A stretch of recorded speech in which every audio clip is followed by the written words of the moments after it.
So we're going to have very, very brief 5-7 minute talks from each one of the four of us. And at the end of that, when we've had a chance to give our own little stories, then we're going to open the floor for questions and comments and thoughts. I do want to make it really clear, though, that as you'll see from all of our stories, we're going to talk about personal experiences. We all have our own personal experiences from within this conflict, and how we came through our experiences to the position that we find ourselves in now. We're not making political statements. We're not putting forward any political positions. And we ask when we start an open discussion, that's not really what we want from you either. If people have experiences to share, or thoughts, or how they feel that this conflict has affected them, well, then I think that's a very positive thing to talk about. But we don't want people, and we're going to insist that people are not going to stand up and say, well, you know, I think that this political and this, and no, that's not what we're interested in. So just having made that clear, we really want to hear what you guys have to say and what you think about what we have to say. And I'm going to start straight away and pass it over to Wala, who will open. Thank you, Eric. Well, good evening, everyone, and welcome again. My name is Wala Habibi. I'm from Nazareth. It's a city in Israel. I grew up there till I was about 16 years old when I moved to the U.S. with my family.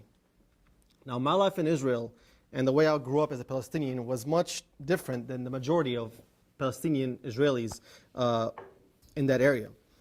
I was blessed with a family that kept us inside a bubble within Israel, in which me and my siblings, we didn't really knew any difference between Arabs and Jews. Now, my special circumstances was due to many factors. My grandfather was a well-known author and respected in the Israeli and Palestinian government.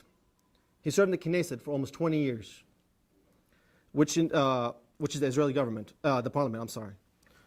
He was a famous author who in 1990 received Al-Quds Prize from the PLO, and in 1992 he received the Israeli Prize for Arabic Literature. Both are the highest literary awards one can receive from each country. Now, his willingness to accept both prizes and his political history, which is way too long for us to discuss right now, just reflects his belief in coexistence. Coexistence was the way I was raised. We as a family were respected and welcome on both sides of the border, and by all ethnicities and religions. My dad was a successful businessman who worked both with Arabs and Jews. He never discriminated against anyone and treated all his customers and clients equally. Now, through my family's everyday interaction, I grew up learning to respect all people and treat everyone as equals. When I grew older, I realized the ugly reality I was hidden from. I began to realize the truth about the city, the country, and the region I came from. I realized equality and compassion for humanity was not practiced in our world. Now, I can't understand the daily violence, displacement, and hatred. There are way too many people in our area that would rather side with their own race than side with humanity. The respect for life and human rights has been lost. Now, I remember the first time I came back to Israel after spending 5 years in the States. One afternoon, I was hanging out with one of my best friends. He mentioned he was looking for a job, and he was having a hard time finding one. So I looked around, I put my arms around and pointed all the shops around us. And I laughed because I was like, there's wanted ad at every shop. So he looked at me like I was the fool and laughed at me. He said, go look at it, go read the ad. So when I went and looked at it, it said in the bottom right, it said, Shirut Tzava Chava, which means in translation, military service required. It took me a minute to realize what that really means. It meant Jews only. So this day ate at me and still eats at my thoughts today. It will continue to eat at me until the day when the people in my region can understand one another and put stop to the violence. There are no words that can adequately describe the suffering of my people, of my homeland. The past has left its scars, and the present continues to create more wounds. Peace and unity are not an option. They are a necessity. I understand that my life was different from others. I understand that my family and I were not as violently affected in the region like most others. Regardless, I can understand pain, and also understand that the need to move forward. We didn't call you here today to discuss the past and dwell on what we can't change. We call everyone here to discuss on the future and how we, as humanity, can stop the conflict, live equally together, and find a way to heal. We as people, as Palestinians, as Israelis, as Muslims, as Christians, as Jews, we need to stop looking into the past and instead look into the future.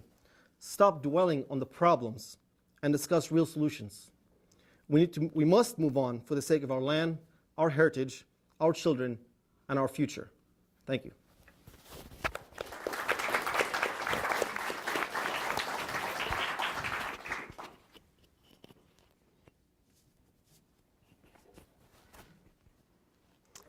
Good evening. My name is Amia Alilani. I'm from Israel. I grew up in the southern part of Israel in a very small place, which is pretty far from the regions of conflict, at least in Israeli standards. And I guess my personal story today will start in the Netherlands. I went to. I'll try to speak up.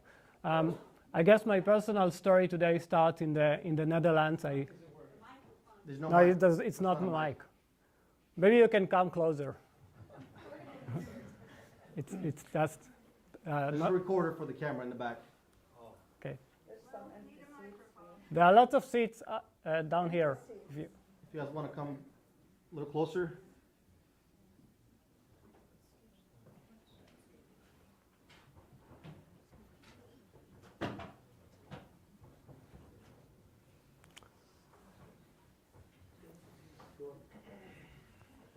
There's plenty of seats in the front, guys, if anybody wants to come over. Promise that there will not be investigation. No, it's mostly.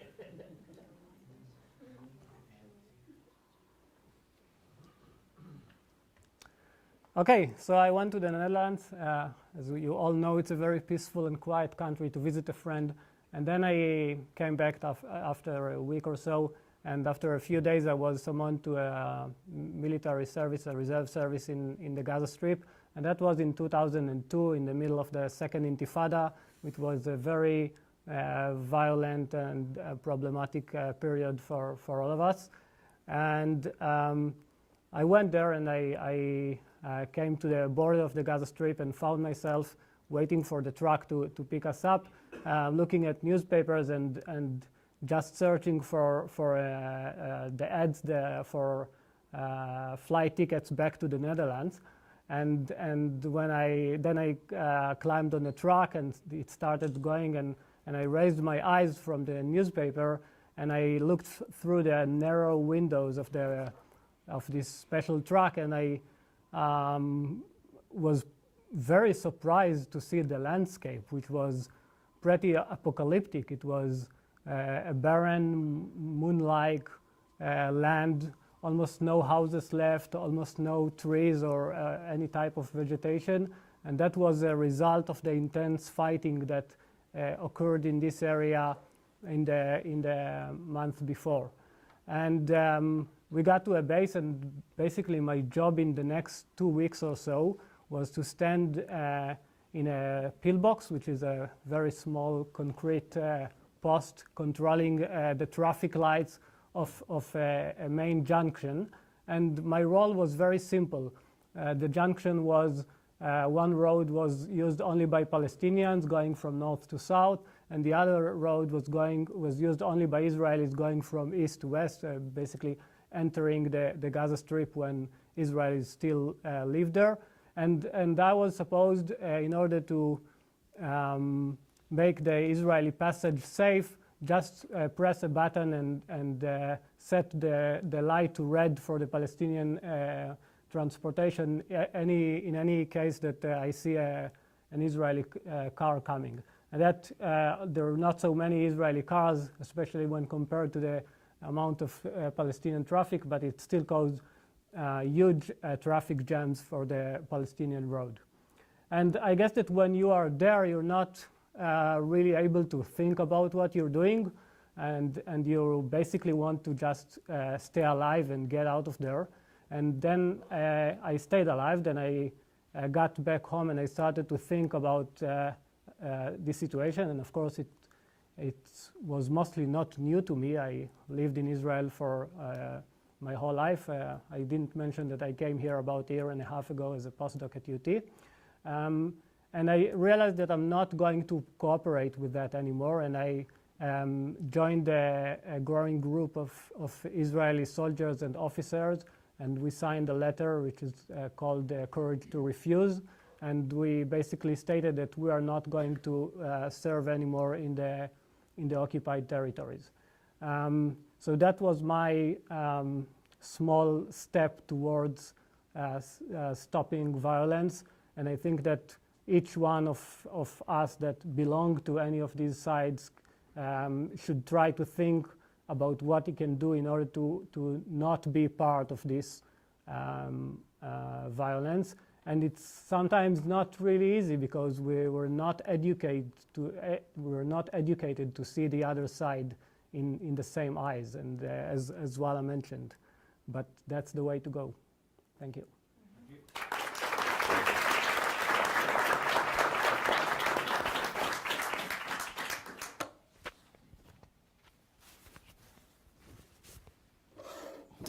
Hi everyone, my name is Ahmed Abu Lail. First of all, I wanted to say thank you for everybody coming out here. I understand everybody has busy schedules and so on in life, so to see everybody here makes all of us very, very happy.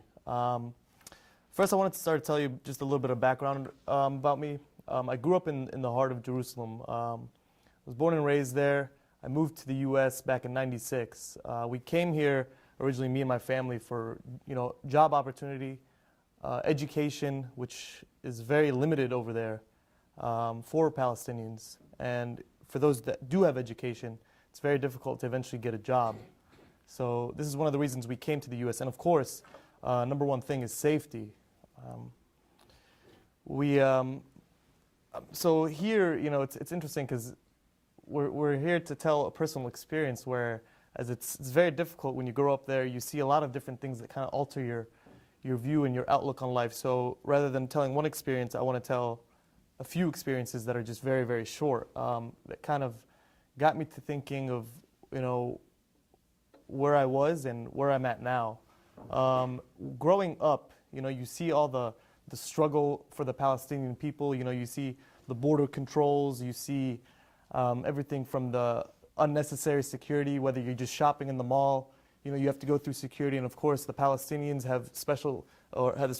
have their own little special treatment of security, whether you're traveling, going through the airport, or even when you're driving through neighborhoods and going to roads, where Palestinians live. It's a lot different than when you're going through neighborhoods where Israelis live. Typically, just to kind of run it down for you if you've never been, Israeli roads and so on in neighborhoods, they're a lot cleaner. The infrastructure behind there is a lot, I guess you could say the roads are much smoother, no potholes and so on. And so it's like you see this growing up and you realize that there's something different that's happening, from where I live compared to where these people live. I don't understand what the difference is. We're paying the same taxes, we're paying the same so on. So it's like when you see this, of course, at a young age, you kind of start to recognize that, hey, this is kind of, it's unfair. So growing up, you're never taught as a Palestinian to hate Israelis or hate Jews or hate somebody that's different from you. As you grow up, you see things that are unfair, and you kind of start to wonder yourself, why am I being treated unfairly? And you start to develop, your own opinion of the people that are doing this to you. So kind of growing up, when during the month of Ramadan, my mother and I went to the Dome of the Rock, which is in the Holy City, very close to the Church of Holy Sepulchre and very close to the Western Wall. During that night, as we were leaving the prayer, there was gas grenades and smoke grenades being shot out into the crowds. People were running. We didn't really know what was going on.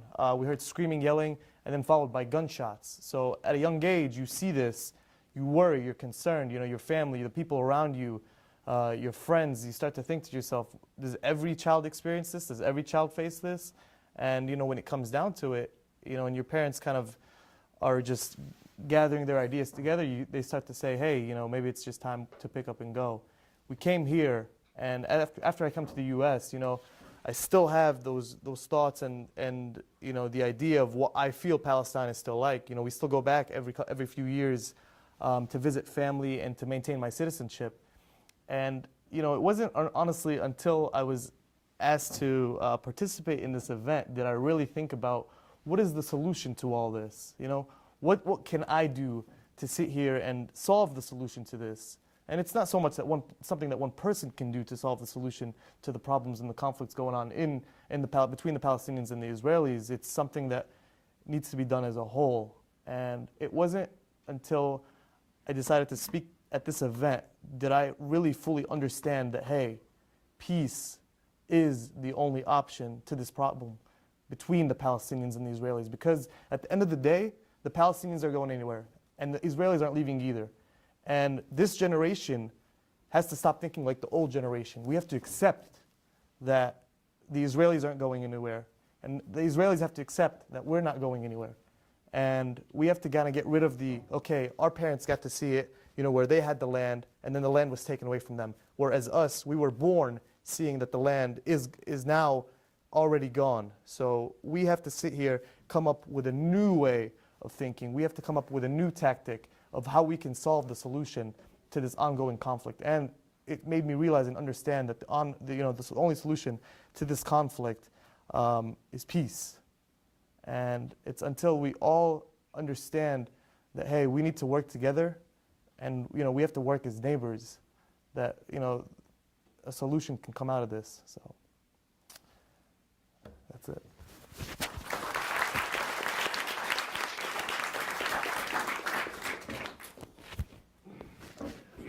Okay, so my name is Arik Kirschenbaum, and I guess up until about 10, 12 years ago, I was a fairly typical liberal left-wing Israeli.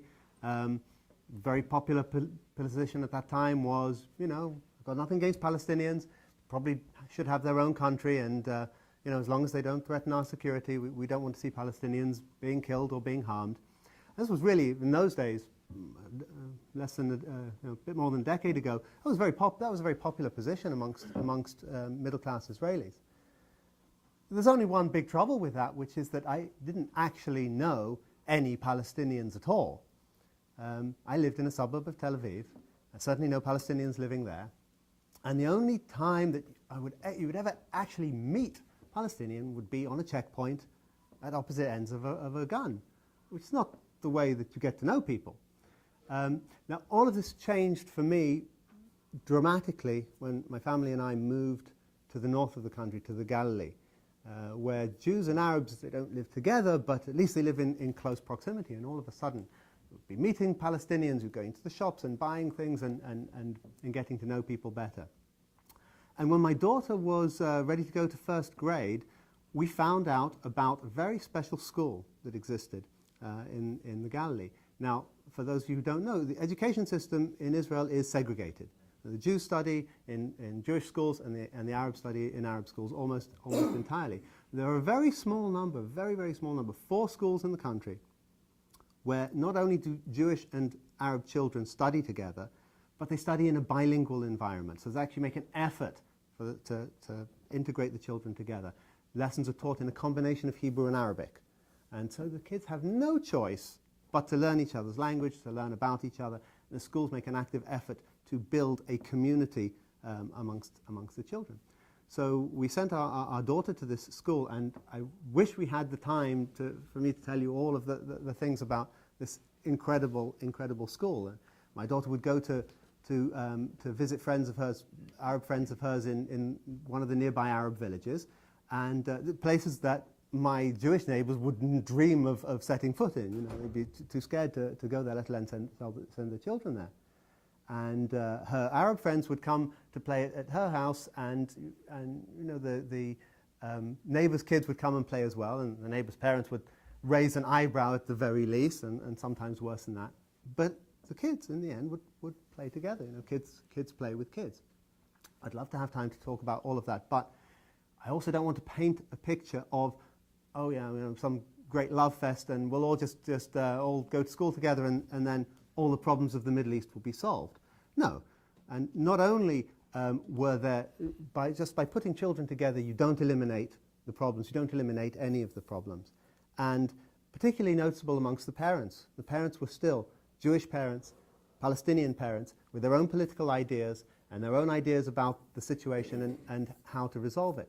And there was one particular incident that I wanted to talk about, and this took place right at the beginning of the Gaza war, the Operation Cast Lead. It was a very difficult time. It was a very emotional time, very traumatic. There were a lot of high emotions running, and I was in charge of the parents' committee at the school. And I said, well, you know, we have to have a meeting of the parents. We need to get people together. We are a community. We're supporting each other. People are going through difficult times. So we had a meeting with about, I suppose, 30 parents came. We sat in a circle and started going around and asked people to express how they felt about what was happening. And everyone knew this was a very high-risk strategy because emotions were charged and we didn't know what people were going to say. And a lot of the Palestinian parents said things like, you know, you guys, you don't understand. You watch Israeli television and you don't see the pictures that we see on Al Jazeera. You know, you don't see the dead bodies and the destroyed buildings. And these were things that, you know, hadn't even occurred to me. I hadn't even thought about things like that. And then one Jewish father spoke up and said, I've been involved in operations like this. I've been fighting in Gaza. And when you and your friends are being shot at from a building and they tell you to return fire, you don't think about who might be inside the building. Are there children inside? Are there civilians inside? And I thought, this is it. Okay, now the meeting is going to explode, and it's going to be this and this and monster, and it didn't happen. And all the parents were sitting there and nodding their understanding. And I thought, there's something very special going on here. There's something. This is unexpected. You would not see this in any gathering of Jews and Palestinians anywhere. And I realized straight away why this happened. It was because the people cared about each other. These people were friends. We would meet after school, we would go on picnics, we went to each other's houses, had coffee together. The Jews and the Palestinians, the parents of that school, were friends, and it actually mattered to them what happened to the other one. It's very, very hard when you're outside of the conflict to understand how rare a thing it is to be friends with someone who you don't agree with politically. You know, here it's easy, but over there, we have a lot of Palestinian friends. We have some very, very close friends who visit us often and come and have Passover Seder with us every year.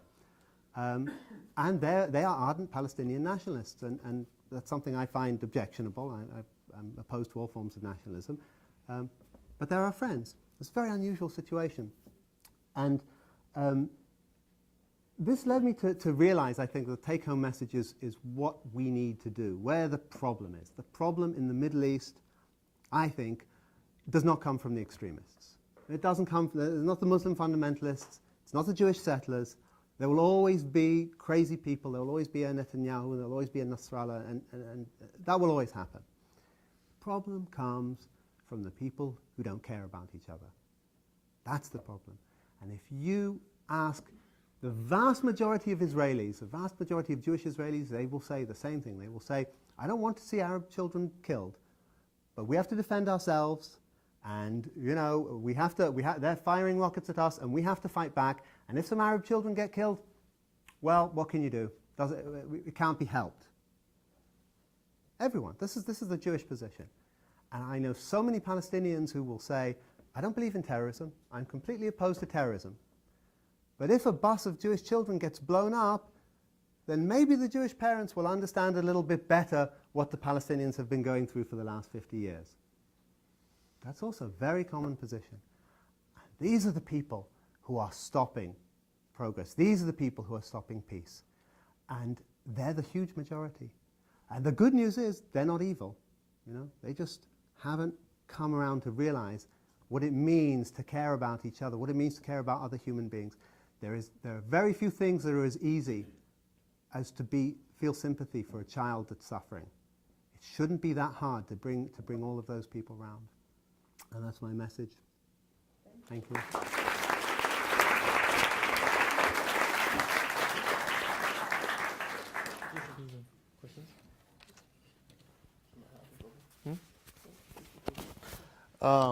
So in conclusion, I just wanted to say thank you again for everybody coming here tonight.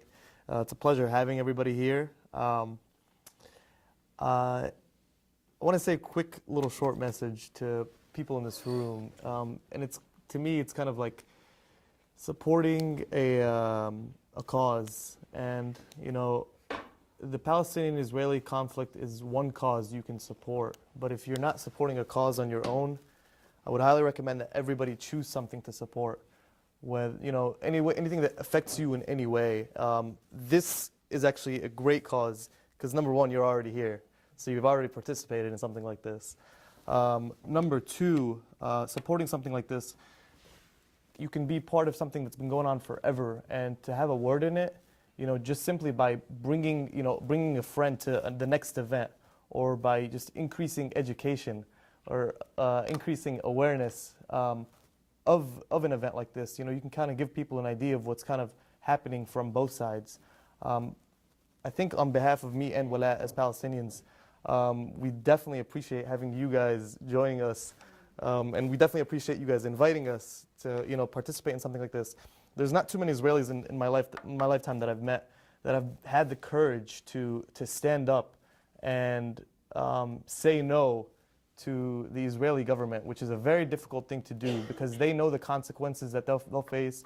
They know, you know, the blacklist that they'll be on for the rest of their life. This is something that, you know, just when you say no to being drafted in the army, it's not something that goes on for, you know, for a short period of time. This is something that lasts forever. So I think these guys that, you know, haven't received the credit that they deserve by participating in something like this. You know, I really appreciate you guys coming here. You guys have definitely changed my outlook on life. I think you've definitely changed our outlook on life, and hopefully the same for you guys. Israelis aren't evil people, and we don't think that they are.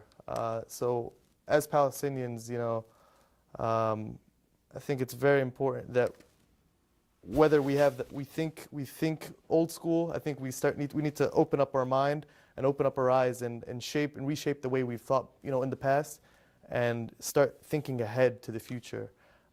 As you're leaving, again, if you haven't signed up and put down your email, feel free to do so again. We'd really appreciate it, and we'd love to see you guys joining us for the next event.